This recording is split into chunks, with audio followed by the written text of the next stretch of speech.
अब अगला टर्म है, अगला टॉपिक है मिडिल टर्म। तो हमने देखा था कि x प्लस वाई की पावर n, इसमें नंबर ऑफ टर्म्स थे n प्लस वन। तो हमें पता है कि अगर n ऑड हुआ तो n प्लस वन इवन होगा, नंबर ऑफ टर्म्स इवन होंगे। और n अगर इवन हुआ तो n प्लस वन ऑड होगा। फॉर एग्जाम्पल मान लो n इज इक्वल टू 10 है, तो 11 टर्म होंगे, 1 2 3 4 5 6 7 8 9 10 11। और हमें पता है कि ये टर्म मिडिल टर्म होगा विच इज 6, क्योंकि इसके इस तरफ 5 टर्म है और इसके इस तरफ 5 टर्म है। तो when n is even, n जब 10 था तो हमें दिख रहा था कि मिडिल टर्म 6 था। ऐसे ही n 8 करो तो नंबर ऑफ टर्म्स 9 आएंगे और मिडिल टर्म 5th आएगा। So in case n is even, middle term हम बोल सकते हैं n by two plus 1th term जो होता है वो मिडिल होता है। या फिर इसको इस तरीके से लिख लो एलसीएम लेके। और अगर n ऑड होता है, आई होप ये क्लियर है, दोबारा समझाने की जरूरत नहीं है। I hope, sorry, in case ये ऑड होता है, for example n is equal to 5 होता है, तो नंबर ऑफ टर्म्स कितने होंगे? 6 होंगे, 2 3 4 5 6। अब मिडिल टर्म अगर हमें डिसाइड करना ही करना है तो इन दोनों को बोलना पड़ेगा कि ये दोनों मिडिल टर्म है। कौन कौन से? ये थर्ड और ये फोर्थ। ठीक है, तो अगर n ऑड होता है तो हमें दिख रहा है कि n plus one by two th term होता है और n plus one by two plus one th term होता है ना। Basically n plus one by two th term and n plus three by two th term, ये middle terms होते हैं। और अगर हम केवल बाइनोमियल कोफिशिएंट्स की बात करें, बिल्कुल शुरुआत में चले जाओ, केवल बाइनोमियल कोफिशिएंट्स की बात करें तो जो बीच वाला टर्म होता है उसका कोफिशिएंट सबसे बड़ा होता है। यहाँ पे बीच में दो टर्म है, उसके कोफिशिएंट 3 है। यहाँ बीच में एक ही टर्म है, इसका कोफिशिएंट 6 है, जो सबसे बड़ा है। तो मिडिल टर्म का जो कोफिशिएंट होता है, बाइनोमियल कोफिशिएंट होता है, वो सबसे बड़ा होता है। कहाँ थे हम? यहाँ पे, राइट। तो मिडिल टर्म का जो कोफिशिएंट होता है वो सबसे बड़ा होता है, बाइनोमियल कोफिशिएंट। अगर यहाँ पे 3 इन्वॉल्व है, यहाँ 2 इन्वॉल्व है, कुछ और इन्वॉल्व है, तो ये भी कंट्रीब्यूट करने लग जाएंगे कोफिशिएंट में। तब हम नहीं बोल पाएंगे कि मिडिल टर्म का कोफिशिएंट सबसे बड़ा है। तब हम यही बोल सकते हैं कि बाइनोमियल कोफिशिएंट सबसे बड़ा है, but because the variables have some coefficients पहले से, तो दे आर आल्सो कंट्रीब्यूटिंग। तब उस केस में हम कुछ और देखेंगे, ठीक है, वो होता है न्यूमेरिकली ग्रेटेस्ट टर्म, वो हम बाद में उस पर आएंगे। अभी फिलहाल अगर n इवन होता है, this is the middle term, n odd होता है, then these two are the middle terms. तो ये क्वेश्चंस करो।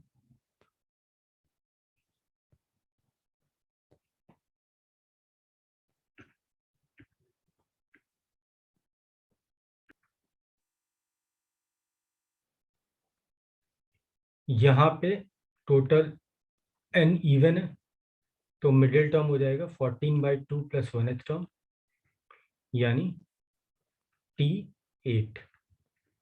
So this will be 14c 8 minus 1 into 1 raised to power 14 minus 1, that is 7, and minus x square by 2 raised to power 7. यहाँ पे हमें दिख रहा है कि n odd, तो middle term will be n plus 1 by 2, that is 5th term, and n plus 3 by 2, that is 6th term. तो 5th term हो जाएगा हमारा 9c4 3a की power 9 minus 4 and minus a cube by 6 की power 4। Similarly, this will be 9c5 3a raised to power 4, 9 minus 5, and minus a cube by 6 raised to power 5. These two are the middle terms.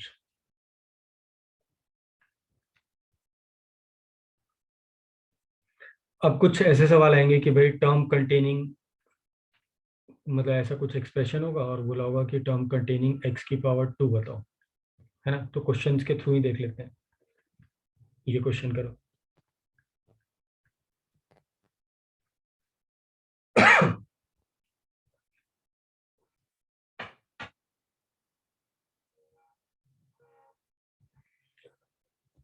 तो देखो, इसका मैं general term अगर मैं लिखूंगा तो वो आ जाएगा 15CR। लिख लेता हूँ, कौन सा टर्म लिखे, R plus 1 term. 15CR x की power 4 whole raise to power 15 minus R and minus 1 by x cube whole raise to power R। इसको थोड़ा सिंप्लीफाई करते हैं तो ये आएगा 15CR x की पावर इधर मल्टीप्लाई करने पे आ जाएगा 60 माइनस 4R। अच्छा, -1 की पावर R है एक यहाँ पे, उसको मैं बाहर लिख लेता हूँ और नीचे बचेगा x की पावर 3R, जिसको फर्दर हम एक ही स्टेप में लिख सकते थे ये, लेकिन कोई बात नहीं। x की power 60 minus 4R minus 3R, ये आ जाएगा। अब हमारी रिक्वायरमेंट है कि x की पावर 32 बताओ। तो x की पावर 32 बताना है, यानी 60 माइनस 7R को मैं 32 बोल रहा हूँ। तो मैं पूछ रहा हूँ कि मतलब क्या पूछा हुआ है, फाइंड द कोफिशिएंट, कोफिशिएंट पूछा हुआ है। तो यहाँ से 7R इज इक्वल टू 20 आ गया, 28 आ गया। तो R इज इक्वल टू 4 आ गया। तो R4 यहाँ रख देंगे हम, R4 रख देंगे तो ये तो हमारा जो हमें चाहिए था, क्या चाहिए था, 32, वो बन गया। और R4 यहाँ रखा तो ये 1 हो गया और ये आ गया 15C4। तो ये हो गया हमारा आंसर। दूसरे वाले में सेम चीज पूछी हुई है, बस ये बोला है कि पावर -17 होनी चाहिए। तो -17 होनी चाहिए, तो 60 minus 7R, this should be equal to -17। तो यहाँ से R इज इक्वल टू 11 आ जाएगा। तो जब R इज इक्वल टू 11 रखेंगे तो ये देखो, ये एक माइनस आएगा, फिर आएगा 15C11, और 11 रखने पे हमें दिख ही रहा था x की पावर -17 का कोफिशिएंट चाहिए था। तो x की पावर -17 का कोफिशिएंट ये हो गया, और x की पावर 32 का कोफिशिएंट ये हो गया।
चलो अब अगले टॉपिक पे आते हैं, numerically greatest term. Numerically greatest term, इसमें क्या है कि हमें पता है कि जब x और y दोनों यहाँ x और y दोनों का कुछ कोफिशिएंट हो, तो वो कोफिशिएंट जैसे हमारा, मैं ऐसे लिख लूँ 2x माइनस 7y की पावर 15, हमें पता है कि अगर केवल बाइनोमियल कोफिशिएंट ढूंढना है तो मिडिल टर्म का बाइनोमियल कोफिशिएंट सबसे बड़ा होगा, लेकिन we know the fact that 2 and 7 are also going to contribute in the coefficient of x and y, right? And because of that numerically greatest term वो होता है कि मतलब जिसका कोफिशिएंट सबसे बड़ा होता है, not binomial coefficient, coefficient which includes binomial terms as well as terms जो और कांस्टेंट्स की वजह से भी आ रहे हैं, ठीक है? तो बाइनोमियल कोफिशिएंट के अलावा भी कुछ टर्म की वजह से हमारा कंट्रीब्यूशन आ रहा है, तो अब मिडिल टर्म सबसे बड़ा नहीं रह जाएगा। अब मतलब इन जनरल सबसे बड़ा नहीं रह जाएगा, कभी कभी हो सकता है कि सबसे बड़ा रह जाए, तो हमें वो जानना है। तो हमने लिखा कि चलो वो जानना है, तो t r plus one H term तो ये है, ये हमने देखा था कि जनरल टर्म ये होता है। अब इसमें से एक घटा दो, आर में से आर माइनस वन कर दो, तो टी आर ये हो जाएगा। अब एक काम करते हैं, इन दोनों को हम डिवाइड कर देते हैं, T r plus one divided by T R, तो ये क्या आ जाएगा, टी आर प्लस वन तो हमने लिखा था एन सी आर एक्स की power n minus r and y की पावर आर। अब यहाँ क्या कर रहे हैं, आर में से सॉरी आर प्लस वन की जगह आर में से हमने एक कम कर दिया, यहाँ जो भी था इसमें से एक कम कर दिया, तो यहाँ आर माइनस वन आ जाएगा। अच्छा, यहाँ एक कम करोगे तो x minus are plus one आएगा, क्योंकि आर की जगह we have written r minus one, तो यहाँ आर की जगह अगर आर माइनस वन लिखोगे तो ये ऐसे जाएगा, minus of r minus one, तो ऐसा हो गया। और y की पावर क्या आ गया, आर माइनस वन। इसको थोड़ा सिंप्लीफाई करते हैं। तो एनसीआर को ओपन करना आता है, इसको भी ओपन करना आता है, तो व्हेन यू विल सिंप्लीफाई तुम्हें मिलेगा n minus are plus one upon r, ऊपर y और नीचे x। अब ये जो चीज है, ये अगर तुम ध्यान याद रखोगे तो अगर मेंस या एडवांस दोनों के पर्पस से बहुत इंपॉर्टेंट है, कि कोई सवाल आ सकता है जहां हमें इस रेशियो की मतलब काफी फ्रिक्वेंटली इस रेशियो की जरूरत पड़ती है, तो तुम निकालो और उसमें आधा मिनट वेस्ट हो, उससे बढ़िया तुम्हें याद हो, तो you will feel confident as well as you will save time, ठीक है? तो t r plus one upon t r ये होता है। अच्छा, इसका रेशियो वन होता है, इसका T r plus one upon t are का रेशियो ये होता है। अगर ये दोनों बराबर हुए तो मैं बोल सकता हूँ कि इसका ratio is equal to one. अगर हमें पता चला कि t r plus one t r से बड़ा है तो हम बोलेंगे this is greater than one, है ना? तो एक काम करते हैं, हम सॉल्व करके देख लेते हैं कि इसका मॉड्यूलस ग्रेटर देन वन कब होता है। हम ये सॉल्व करके देख रहे हैं कि इसका मॉड्यूलस ग्रेटर देन वन कब होता है। अच्छा, मॉड्यूलस क्यों बोल रहा हूँ, क्योंकि जब मैंने बोला ना न्यूमेरिकली ग्रेटेस्ट टर्म, तो we are ignoring the sign, हम प्लस और माइनस के बीच में भेदभाव नहीं कर रहे कि प्लस या माइनस, प्लस वाला ऑब्वियसली बड़ा है, माइनस वाला नहीं बड़ा है, but when we are saying numerically greatest term, then we are focusing on मतलब एब्सोल्यूट वैल्यू किसकी बड़ी है। तो इसका मॉड्यूलस हमने देख लिया greater than equal to one कब है। अच्छा, आगे जाने से पहले ये greater than equal to one जब भी होगा, इस जब भी होगा मतलब इसका सॉल्यूशन जो भी आ रहा होगा वो ये बता रहा होगा कि इस वैल्यू के लिए greater than equal to one है। यानी फॉर एग्जांपल सॉल्व करके 5 आया, तो इसका मतलब ये होगा कि 6 term is greater then 5, fifth term. Agree करते हो सब लोग? Yes sir. तो r इज इक्वल टू 5, अगर इस इनइक्वालिटी को भूल जाए, अगर सॉल्व करके 5 आ रहा है तो हमें ये समझ में आ जाएगा कि fifth term 6 term is greater then fifth term. Okay. ठीक। अब ये जो मॉड्यूलस था, इसमें हमें पता है कि ये n minus are plus one तो पॉजिटिव है ही और r पॉजिटिव है ही, because n and r are coming from nCr. तो r तो है, मतलब n में से r चीजें सेलेक्ट करना, तो n भी पॉजिटिव है, r भी पॉजिटिव है।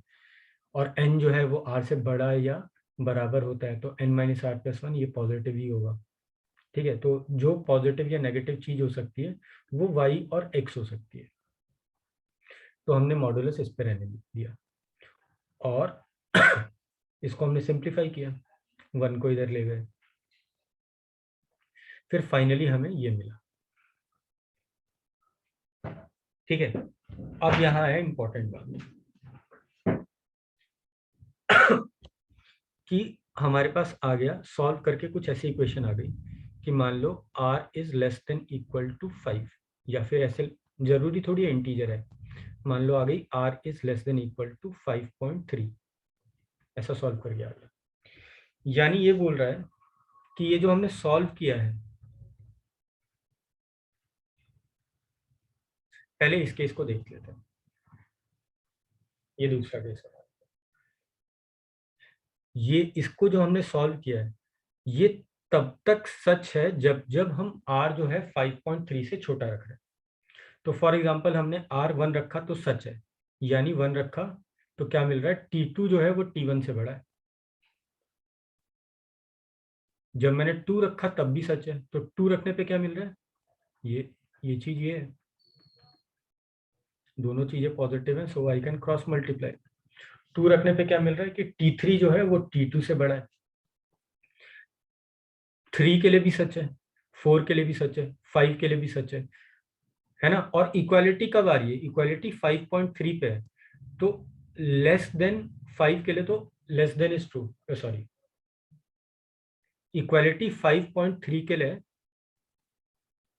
यानी 5 तक इक्वालिटी नहीं है, एग्जैक्टली 5.3 पे है इक्वालिटी। तो अगर मैं एग्जैक्टली 5 लिख रहा हूं तो इक्वालिटी नहीं है, तो उस केस में 5 लिखने पे क्या बोल रहा है ये कि t6 is greater then t5।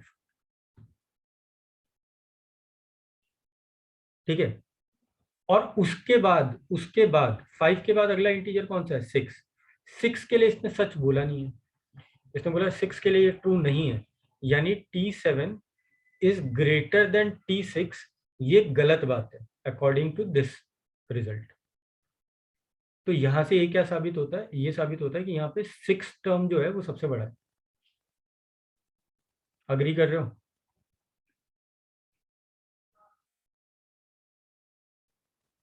ठीक है। और r अगर आता है लेस देन इक्वल टू 5, तो r अगर लेस देन इक्वल टू 5 आता है तो 4 के लिए ये सच है, यानी t5 is greater then t4। और 5 पे इक्वालिटी है, 5 पे दोनों, मतलब r इज इक्वल टू 5 पे इक्वालिटी है, यानी 5 अगर मैं रखूंगा तो t6 और t5 बराबर आएंगे। तो इस केस में फिफ्थ और सिक्स टर्म दोनों बराबर हैं और वही सबसे बड़े हैं, क्योंकि r इज इक्वल टू 6 के लिए तो सच नहीं है, यानी t7 is greater then t6। इसको तो ये सच नहीं बोल रहा, ये बोल रहा है 5 या 5 से छोटे के लिए सच है, और एग्जैक्टली 5 पे इक्वालिटी है, तो एग्जैक्टली 5 पे हमने इक्वालिटी कर दी। ठीक है, यहाँ पे 5.3 पे इक्वालिटी थी, but 5.3 we can't put 5.3 in place of r, we have to put some whole number only, right. तो यहाँ से हमें ये समझ में आ रहा है कि जब इंटीजर आ रहा है तो दो दो टर्म सबसे बड़ी आ रही है। अब इस चीज को हम याद रख लेंगे, क्या याद रख लेंगे, कि अगर इंटीजर नहीं आ रहा तो जैसे यहाँ पे 6 टर्म सबसे बड़ा था, 6 टर्म यानी t जो भी आ रहा था, r की वैल्यू जो भी आ रही थी, 5.3 का ग्रेटेस्ट इंटीजर +1। ठीक है, और जब r इंटीजर आ रहा है तो t5 and t6 are the largest. Okay,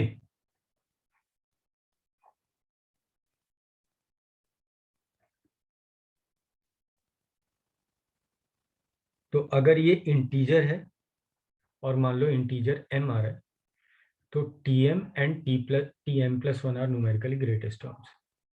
और अगर ये इंटीजर नहीं आ रहा है,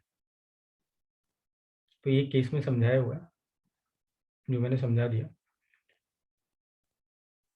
तो t इस तरीके से लिखना, greatest integer of m+1 is numerically greatest term.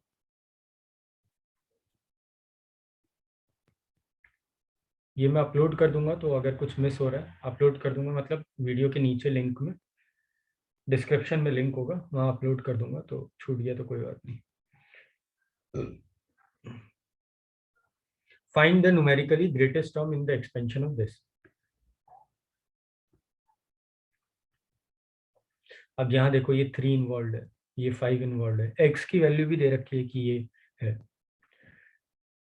तो चलो हमने देखा था कि याद रख लेंगे हम TR+1 बाई TR का मॉडुलस ये होता था n-r+1 divided by r into modulus of y/x। तो यहाँ पे n जो है वो 15 है, तो 15 - r+1 डिवाइडेड बाय r, और y क्या है यहाँ पे, तो y है यहाँ पे 5x -5x, और x की वैल्यू भी दी हुई है हमें 1/5, और x यहाँ पे 3 है। This is greater than equal to 1 हमें सॉल्व करना है, तो सॉल्व करते हैं। तो ये लिखने के बाद ये हो गया 16 - r डिवाइडेड बाय, ये तो पार्ट 1 हो जाएगा, मॉडुलस के अंदर है, ये 3 हो जाएगा, तो 3r is greater than equal to 1. Now in this equation, this inequality r is positive by default, है ना, सेलेक्ट कर रहे हैं चीजों को, तो we can cross multiply, तो r is less than equal to 4 आ गया यहाँ से। तो हमें समझ में आ गया कि fourth term and fifth term ये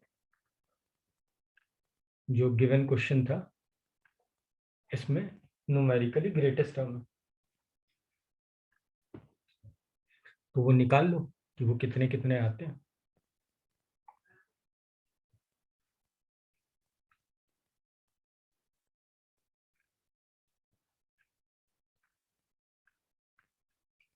ठीक है, अब हम कुछ और क्वेश्चंस करते हैं।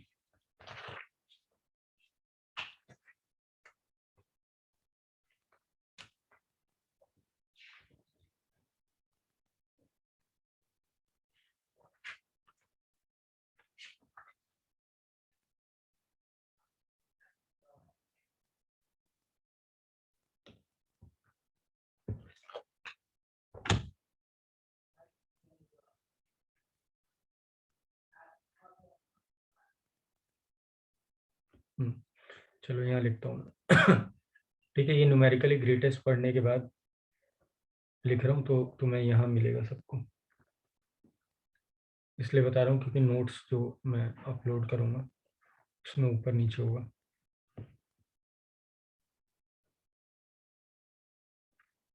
फाइंड x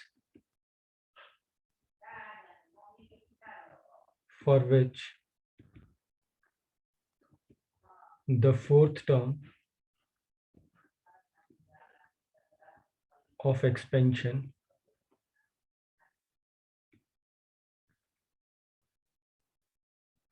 एक्सपेंशन क्या है, expansion is under root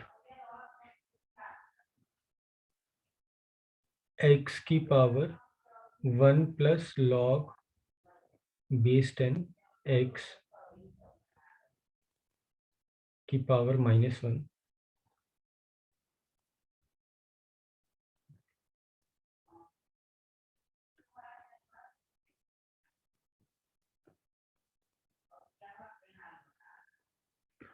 plus 12th root of 10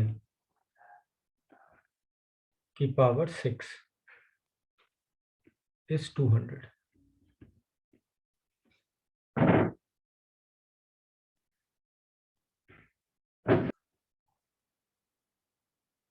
इसका अगर मैं फोर्थ टर्म लिखूंगा तो fourth term will be 6c3। अच्छा, इस 1 को अंदर कंज्यूम करके, मतलब ये जो ब्रैकेट के अंदर चीज लिखी हुई है, आई can right log 10 base 10x, थोड़ा छोटा सा दिखेगा एक्सप्रेशन इसलिए ऐसा कर रहे हैं। तो ये लिखा होगा x की पावर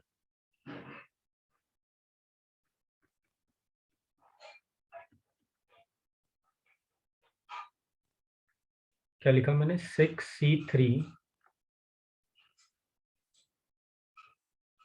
x की पावर log 10 बेस x, इसकी पावर -1 है,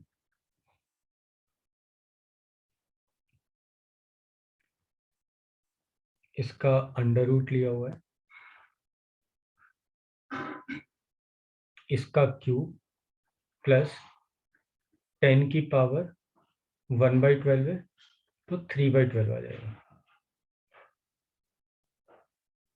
ये कितना बोला हुआ है हमें कि ये 200 आएगा। अच्छा, 6c3 की वैल्यू कितनी होती है? तो 6c3 होता है 20, सॉरी ये मल्टीप्लाई होगा ना, सो 6c3 होता है 20, तो 20 कैंसिल आउट हो जाएगा, यहाँ बचेगा 10, और लेफ्ट साइड में क्या बचेगा? तो लेफ्ट साइड में अगर मैं इसको थोड़ा और सिंप्लीफाई करूँ तो आई कैन राइट x की पावर log 10 बेस x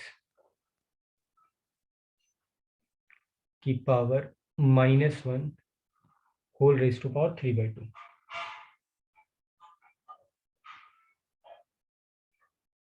और ये लिखा हुआ है 10 की पावर 1/4, और ये लिखा हुआ है 10 की पावर 1, यानी बेसिकली राइट साइड में लिखा हुआ है 10 की power 3/4,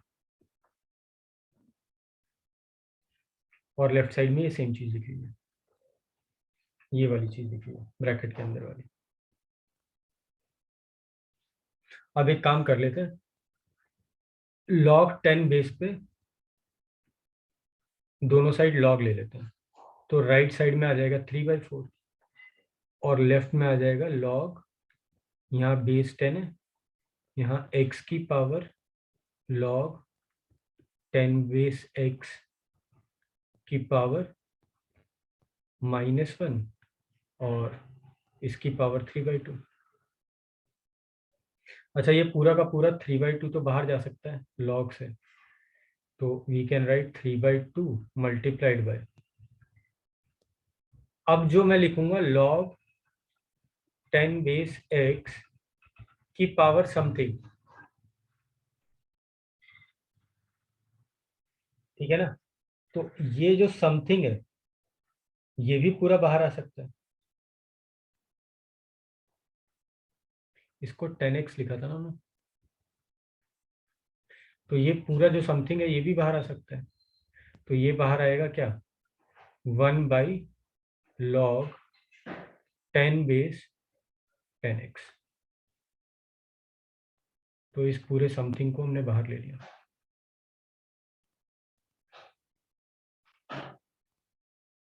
is equal to 3/4।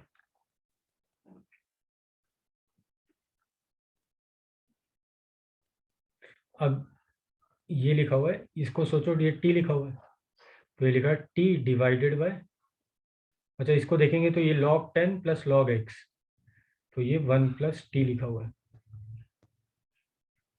Is equal to half. तो यहाँ से हमें क्लियरली सॉल्व करने की जरूरत नहीं है, दिख रहा है t इज इक्वल टू 1, यानी x इज इक्वल टू 10, क्योंकि हमने t किसको माना था? log 10 बेस x को हमने t माना था।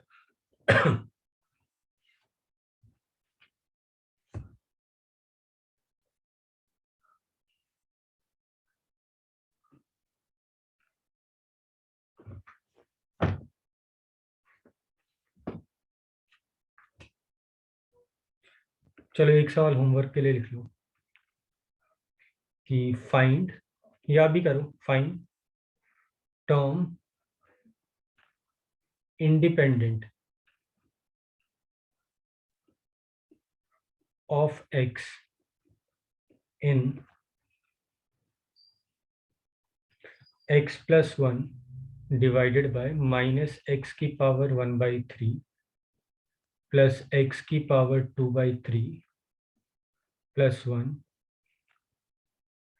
Minus x minus 1 divided by x minus x की power half whole raise to power 10।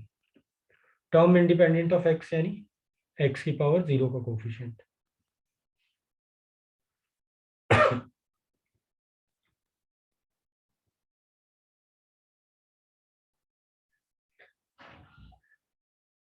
देखो, इसको अगर हम सॉल्व करने की कोशिश करें तो इसको ऐसे सोचो ये लिखा हुआ है x प्लस 1/3, एक्स की पावर 1/3 का क्यूब प्लस 1।